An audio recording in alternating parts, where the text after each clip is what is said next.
With that, let's go ahead. This is a story that I'm wanting to cover. I really wanted to hit on last week, but again, we were off the air. Um, but this is a really important one. Really speaks to what's going on right here in the city of Kalamazoo and our local school system. I'm reading from the article published on WKZO, written by Will Chris. Kalamazoo City Commissioners approve school resource officer position for the next year. An SRO position at Loy Norrix High School and K Central has been approved for the 2021 to 22 school year, as decided by the Kalamazoo Board City Commission on this would have been about 2 weeks ago. The position is made possible through a partnership, or well, 1 week ago, through between the city and Kalamazoo Public Schools and the officers hand selected by Chief Vernon Coakley of the Kalamazoo Department of Public Safety. And they initially tabled it because there was a lot of input from parents, community members. One group in particular, PACT, has really been at the front of this, speaking out a lot over the last several years about the school to prison pipeline and especially what that looks like within the Kalamazoo public school system. And what we ended up seeing with this particular meeting, you had the school superintendent, Dr. Rachel Dury, basically made a presentation. Kalamazoo school system did a survey, and in their survey, they basically tried to elicit opinions from students within the Kalamazoo public school system. And according to their data, most students either were neutral or approved of having an officer in the school. And the role of Dr. Rachel Hurry was kind of to speak to, I guess, what she felt was kind of like responding to some of the concerns or criticisms. She went on to say, I think there's a misconception about SROs doling out discipline and providing consequences for students. SROs do none of that. School staff does that. We have behavioral specialists, we have school social workers, we have school psychologists, we have teachers who are trained in restorative practices. SROs are never the front line or even the second or third or fourth line. School personnel intervene first. And then goes on to talk about some of the procedural stuff that gets done. And then wanted to point out, so Vice Mayor Patrice Griffin said in particular, she would like to see annual data reports to see how effective the position is. I would like there to be some sort of annual report or some sort of information that is kept on the side of KDPS, so that the next time this comes up, while I definitely appreciate what Kalamazoo Public Schools has been able to provide, it's very important that on our end, in terms of what we have a responsibility for, we should be able to, at a click of a button, have this information in our wheelhouse. So whatever we need to do to make sure what happens in the future, I would like to see those steps in place. So in this discussion, this gained there's a lot of movement around this, particularly last year. Y'all remember about a year ago at this time, we were embroiled in the mass uprisings against police brutality and racist policing in this country.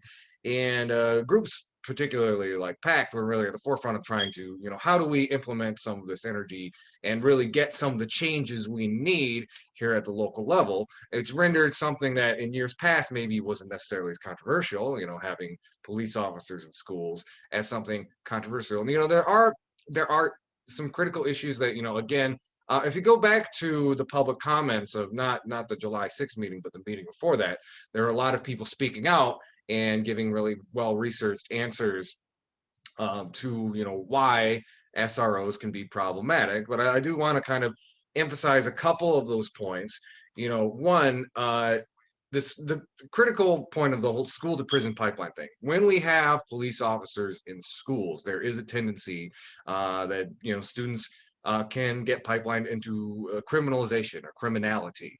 I can speak towards my own personal experience. I went to Loy Norrix in the early part of the millennium, 2006 to 2002 to 2006, and at the time there was definitely a tendency towards kind of having the officers on hand to deal particularly with a lot of the black and brown students. Let's, not mince words here. Um, the SROs, police officers in schools, are disproportionately used or weaponized against black and brown students. There's a lot of data that pans this out. And it's kind of similar. I know. So there's this video that's been going viral of this woman pulling a Karen inside of the Victoria's Secret, and she's basically trying to weaponize her whiteness to get the cops on her side, and even though she was harassing a black woman at an underwear shop. Um, what we see a lot of times with something like a security, or not security officer, but a police officer in school, is that often white teachers will kind of use that against black and brown students, whereas white students might get a lesser degree of discipline, or a different form of discipline that's usually a little bit more restorative, or is more willing to kind of seek out the problem at the root of, like, why is the student having issues or behavioral problems, et cetera, et cetera. Another thing that's really important to laser focus on, this is something PACT really brings up. I would encourage y'all, if you get a chance, read. They published a really great infograph on July 12th, and that's over on their Facebook page, the PACT board, PACCT board. And it has some really good, well-researched information, but a couple of the points they bring up that I thought were particularly important and resonant. Let's not forget, Kalamazoo Department of Public Safety has really shown their butts in the last year. In early June, when citizens of Kalamazoo were tear gassed, it is worth mentioning that there was this overarching narrative of, like, outside agitators on that evening downtown, where tear gas was initially used. But eyewitnesses on the ground have said, have spoken out, and it's basically been confirmed that many of the protesters who were there that night were youth, were wearing, class of 2020 shirts. These were kids from a lot of them from Kalamazoo Central and Loy Norrix, and the Kalamazoo Department of Public Safety used chemical weapons on them.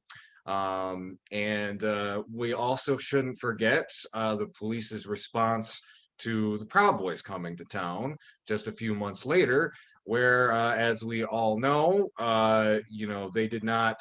I always like to emphasize this. Historically, there is a precedent. When the KKK came to town, the police basically put themselves between protesters and the Klan. And in this case, the police more or less just let what happens happen at Arcadia Creek. Let the Proud Boys commit violence against people in the community, and it basically served as kind of an armed security to help them get out of town, while they arrested the townsfolk who had showed up to oppose the neo-Nazi group. So that's another thing. There's latent bias and a very worrying response to fascism from the Kalamazoo Department of Public Safety in public schools that have a large degree of black and brown students. That's concerning. Something else I think is worth bringing out, we've reported on the show several police incidents here in the city of Kalamazoo over the past several months, and the last couple of them have all been against high school aged people. High school age people, predominantly black students, Hispanic students, mostly on the north side. So all of this paints a picture that there are still these really bad institutional biases within the department, and also there's systemic problems with the way that resource officers are used in public schools. Now, to their credit, it does sound like at least the school board is being kind of responsive to some of these critiques and criticisms, but it kind of just goes back down to that whole question of abolition or reform. The idea being that you can reform how a police officer in a school functions all you want, but at the bottom line, there's still an officer there that is more often than not going to be used in order to criminalize the actions of teenagers and children. And of course, somebody might bring up the argument. It's like, well, what about if there's like a shooting or something? And there's many cases we've heard over time of cops fleeing the scene when these incidents actually occur. Parkland comes to mind. Who knows what would actually happen, but the efficacy of an SRO if there's a mass shooting situation is also a bit exaggerated. So again, if you want to dive deeper into that issue, my recommendation, again, you can check out that article from WKZO. Again, that is called Kalamazoo City Commission. Commissioners approve school resource officer position for next year. And if you want to learn a little bit more about the school to prison pipeline and the issues of having police officers in schools, I would recommend check out PACT Board. They have a page on Facebook. That's PACCT Board on Facebook.com.